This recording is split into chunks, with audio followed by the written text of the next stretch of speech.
प्रभु श्री राम की जय हो।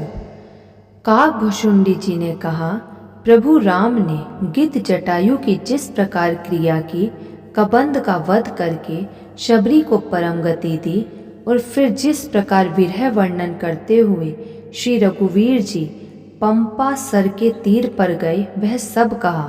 प्रभु और नारद जी का संवाद और मारुति के मिलने का प्रसंग कहकर फिर सुग्रीव से मित्रता और बाली के प्राण नाश का वर्णन किया।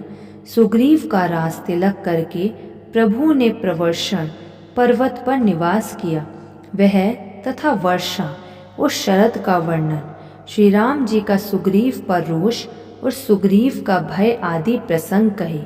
जिस प्रकार वानरराज सुग्रीव ने वानरों को भेजा और वे सीता जी की खोज में जिस प्रकार सब दिशाओं में गए, जिस प्रकार उन्होंने बिल में प्रवेश किया और फिर जैसे वानरों को संपाति मिला, वह कथा कही।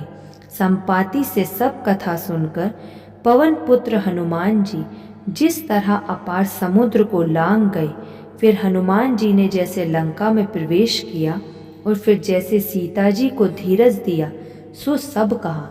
अशोक वन को उजाड़कर, रावण को समझाकर, लंकापुरी को जलाकर, फिर जैसे उन्होंने समुद्र को लांघा और जिस प्रकार सब वानर वहां गए जहाँ श्री रघुनाथ जी थे, और आकर श्री जानकी जी की कुशल सुनाई, फिर जिस प्रकार सेना सहित श्री रघुवीर जाकर समुद्र के तट पर उतरे और जिस प्रकार विभीषण जी आकर उनसे मिले, वह सब और समुद्र के बांधने की कथा उसने सुनाई।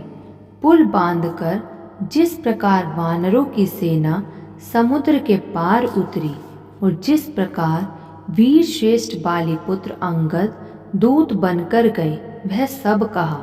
फिर राक्षसों और वानरों के युद्ध का अनेकों प्रकार से वर्णन किया। फिर कुंभकर्ण और मेघनाद के बल, पुरुषार्थ और संहार की कथा कही। नाना प्रकार के राक्षस समूह के मरण तथा श्री रघुनाथ जी और रावण के अनेक प्रकार के युद्ध का वर्णन किया। रावण वध, मंदोदरी का शोक, विभीषण का राज्याभिषेक और देवताओं का शोक रहित होना कहकर फिर सीता जी और श्री रघुनाथ जी का मिलाप कहा। जिस प्रकार देवताओं ने हाथ जोड़कर स्तुति की और फिर जैसे वानरों समेत पुष्पक विमान पर चढ़कर कृपाधाम प्रभु अवधपुरी को चले, वह सब कहा। जिस प्रकार श्री रामचंद्र जी अपने नगर अयोध्या में आए, ये सब उज्ज्वल चरित काकभुशुंडी जी ने विस्तार पूर्वक वर्णन किए। फिर उन्होंने श्री राम जी का राज्याभिषेक कहा। शिवजी कहते हैं, अयोध्यापुरी का और अनेक प्रकार की राजनीति का वर्णन करते हुए भुशुंडी जी ने वह सब कथा कही जो हे भवानी मैंने तुमसे कही। सारी राम कथा सुनकर पक्षीराज गरुड़ जी मन में बहुत उत्साहित होकर वचन कहने लगे। श्री रघुनाथ जी के सब चरित्र मैंने सुने, जिससे मेरा संदेह जाता रहा। हे काक शिरोमणि, आपके अनुग्रह से श्री राम जी के चरणों में मेरा प्रेम हो गया।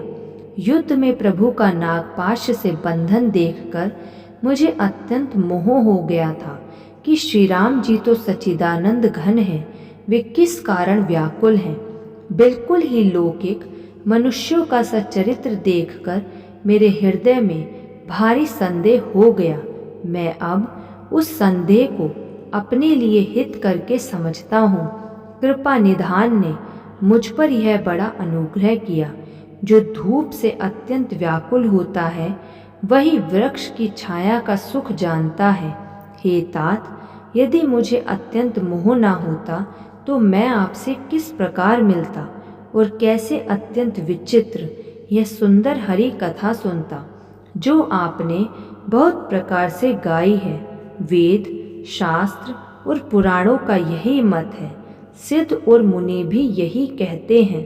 इसमें संदेह नहीं है कि सच्चे संत उसी को मिलते हैं जिसे श्री राम जी की कृपा करके देखते हैं। श्री राम जी की कृपा से मुझे आपके दर्शन हुए और आपकी कृपा से मेरा संदेह चला गया। जय श्री राम।